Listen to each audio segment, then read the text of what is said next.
What is up, guys? Welcome back to the channel. Thank you so much for tuning in. If this is your first time on the channel, as always, be sure to hit that subscribe button and the bell icon so you're notified anytime something comes up. So last week I posted a video and it was kind of a montage of what happened with our first round of clutch kickers. In this video, I'm gonna basically just break down the whole weekend for you, let you know how everything went, and just kind of discuss some things that we did with the car. But before we jump into that, I wanna just rewind to the week before clutch kickers. It was a stressful week for the team. The weekend before clutch kickers, we were tidying up the exhaust, and also at this point the car hadn't even been driven. So the Friday before the exhaust was done, we managed to break a slave cylinder, and what I mean by that is we went to pump it and it just exploded inside the transmission. And from one of the previous videos that I posted, you can see we had to drill a hole in the transmission in order to get those pieces out of there, replace it with another slave cylinder that I had, and then try and bleed it from there. So on Saturday before clutch kickers, we had a slave cylinder put in the car, we had the cooling system bled, and we had everything ready to go on the dyno. We didn't really like the way that the clutch felt. It was a bit spongy, so we did go ahead and order a new slave cylinder, and that would come on Monday. But we were ready to put it on the dyno, we had let it run, do its heat cycles, and come to find out we didn't have a tuning cable. So here we are a week before clutch kickers, and we have still not tuned nor driven the car. So Monday came, we found a local guy who was generous enough to let us borrow his tuning cable. We got the tuning cable, went back to Fast Tech, and that's where we did a new slave cylinder on the car, and then we also did the dyno tune.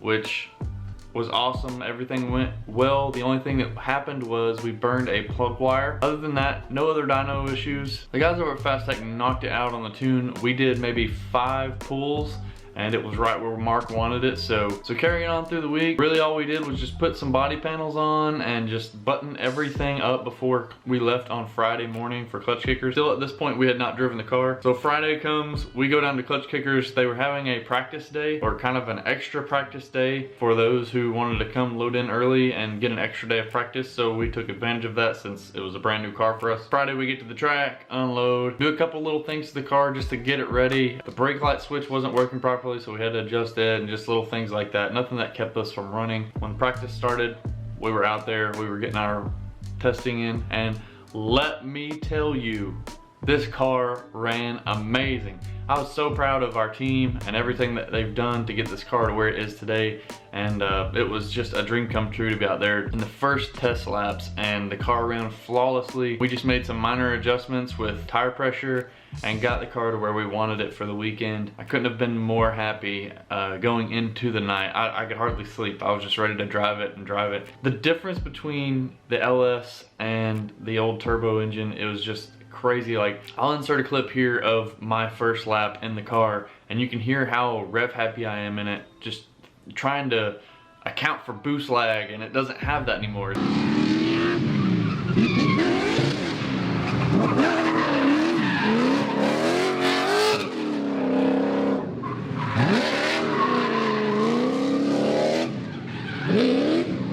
It's just instant power, and anytime you put your foot in it, it's there. So after Friday night's practice was done, we got the crew, went to our Airbnb for the night, and got ready for the next morning. Wake up bright and early, go back to the track for some more practice and qualifying for the day. Practice went well for the day. We didn't make any major adjustments, just a little bit of tire pressure and rebound on the rear shock. So here's where the fun part begins. After practice for the day, we go to line up for our first qualifying run. Feeling good for the day, ready to go out, ready to lay down a solid run, get up there and maybe the top 16 for qualifying, just so that we have a fairly simple battle for our first top 64 battle. So we were the next one in line to go to the burnout box and do our qualifying run, and a spectator walks over from his trailer and screams, "Man, you're leaking fuel, you need to shut everything off, you're leaking fuel." So the guy at the burnout box heard that, and he comes over and sees what's happening, and I have no other choice but to say, I'm gonna call my 5-minute and rush back to the pit. I'm coming over the radio saying, come to the pit, come to the pit, come to the pit, we're leaking fuel, we're leaking fuel. Everybody rushes over. We try and get everything taken apart so that we can see what's happening. From what we could see, it was leaking underneath the car directly below where the tank would sit. So in the back of like an E36 or E46, there are 2 panels on the top of the fuel tank that you can take off, and you can see the bare tank with all the pump assemblies. On the driver's side pump assembly, there was a crack where one of our AN fittings went to. There was no other option other than to just try and glue it up and see if it was set enough for us to make our second pass. So we called 5 minute, and of course the guys were over there timing us. We got everything done within that 5 minutes, but it wasn't gonna dry in time. So we glued it once, let it dry, and then we got some more PVC pipe glue, ran over it, and this thing ended up having like 3 different kinds of glue on it, just trying to get it to stop leaking through the little crack that was there. Come around for our second run, car's not leaking anymore. We run out there, do our burnout, and at this point we just need to get in the show. So we go out and we just throw a kind of conservative run, not my favorite run of the weekend. It was very not completely out to the zones. Could have done this, could have done that, but score came in. We got a 69, which put us in 27th for the weekend. So not a bad start, especially given that we only got 1 qualifying run. Being able to come out and 1 run just knock out a 27th place qualifying run out of like 52 or 54 cars that showed up that weekend. We were happy with that. So we go into Sunday and we do a little bit more practice, follow some more guys. The guys at Klutch Kickers, I give it to them. They've got this whole thing planned out, and it gives you plenty of seat time, plenty of comp time if you make it through, you know, top 64 battles. That's a lot of battling to get to the top. So Sunday we roll in, we get our practice laps in, and then it's time for battles. So top 64 battle, we go up against a 350Z. The driver's name was Ryan Acevedo. Super cool dude. I know he is an OSW native. He lives there, goes to the skid pad a lot. And when you pull up next to this car, you see dents in the doors, which lets you know that he is a pretty hard hitter. I was watching him in practice a couple laps, and I knew I had my work cut out for me in the top 64 battle. I wish it could have been a little bit later, but hey, it was the cards that we were dealt, and we just had to do it. So lining up for our battle, we were trying to be as positive as we could. Hey, we got this. We came to win. We're gonna do this. Because we qualified 27th, we led first. We throw down a solid lead lap, filling all the zones. Wish we could have made a little bit more smoke in the lead position, but we did what we could. Laid down a solid lead lap, and he was right on us the whole lap, which was awesome, awesome battle. So we flip him around, go back to the start line, and do it again. We laid down a pretty good chase. I've never really been confident in my chase runs in real life. On a sim, I'm pretty confident. Just, I guess it's because I can throw it in on someone's door, and if I hit them, I can just hit the reset button. But in person, I've just always been very conservative about the car. I don't want to damage anyone else's property. I just want to do a clean battle, make sure there's nobody injured, make sure cars are safe. You know, we laid down a pretty good chase run. Could have been a little bit closer, but I did exactly what the team wanted me to do, and it was don't door him, don't cause yourself to make any mistakes, just get in there, show him that you're there, and that's exactly what we did for the first run. So after the finish line, you pull up to this guy who's standing there, and he will tell you who has won, and what he'll do is basically he'll sit there, listen to the judge's call, and then he'll walk up to the winner's door and just lean in. Congratulations! You got the win. Also, very good sportsmanship. Goes to the other car and says, unfortunately, he won it, but good job. So it's awesome, awesome vibes from the Klutch Kicker guys. Like I said, I have to give it up to them. They've got this thing planned out, and it works awesome. So when we pull up to this guy, we were waiting there for a solid maybe 5-7 minutes, just waiting for a call. They ended up giving us a one more time. So because the track is fairly forgiving on tires, we knew that we had quite a bit of life left in the tires. So we just went straight back to the line. He followed, so I guess his tires were fine too. We go out, lay down another solid lead run. The only thing that happened, we had a dirt drop at the beginning. Another solid run in the lead. He's right there on my door. Of course, it's do or die here. One more time, that's whenever you want to push. So he's right there on our door for a second time in a row, and I have to give it to him. Dude can drive, and I was scared to death about my chase run. So after the run, we go back to the start line him back up, we flip. So on this one more time battle, he knows he's got to lay down a solid lead run, and he does just that. We're tucked in behind him pretty close throughout all the zones and transitions. We're right there with him. In my mind, it felt like a great chase run, and I thought we for sure had this one, or it was gonna go one more time again. We get to the finish line where they're gonna make the call. It's once again another one of those where we're waiting like 5 to 7 minutes to figure it out, so it must have been a pretty hard decision.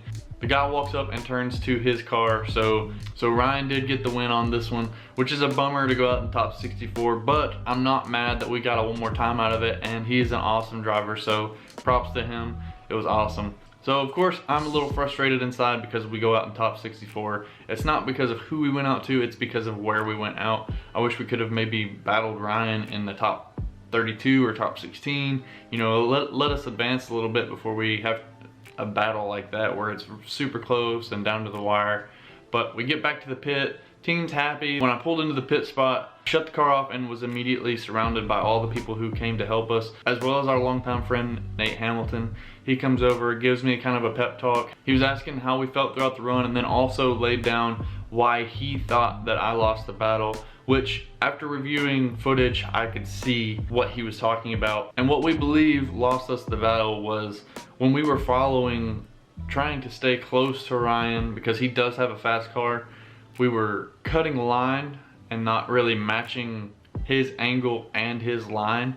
So during transition, I would transition a little early and then shallow up and kind of straight line it, which, seeing it in the judge's eyes, I could see how that would be quite a bit of a deduction. So we think that may have been what caused the loss here. You know, as Nate was saying to me, you go to these events and you learn, and then you better yourself for the next one. So learning that we need to be more in the pocket instead of on the person's front wheel is going to be super helpful for going into the next round, so we don't lose another battle for the same reason. So wrapping up the weekend, we stayed and watched the whole weekend there to cheer on our friends from Georgia, the Parnells. Ethan Parnell, his dad, his mom, his family were all there. We were there cheering him on as he made it to the top 8, which is super good accolades, especially in the fierce competition of Klutch Kickers. So we were super proud of him. Yeah, so we've got a lot of stuff to do to the car to make it more competitive for the next round. We're gonna get there. It's just a learning process, not only with the new car, but also we are competing against some of the best guys in the country.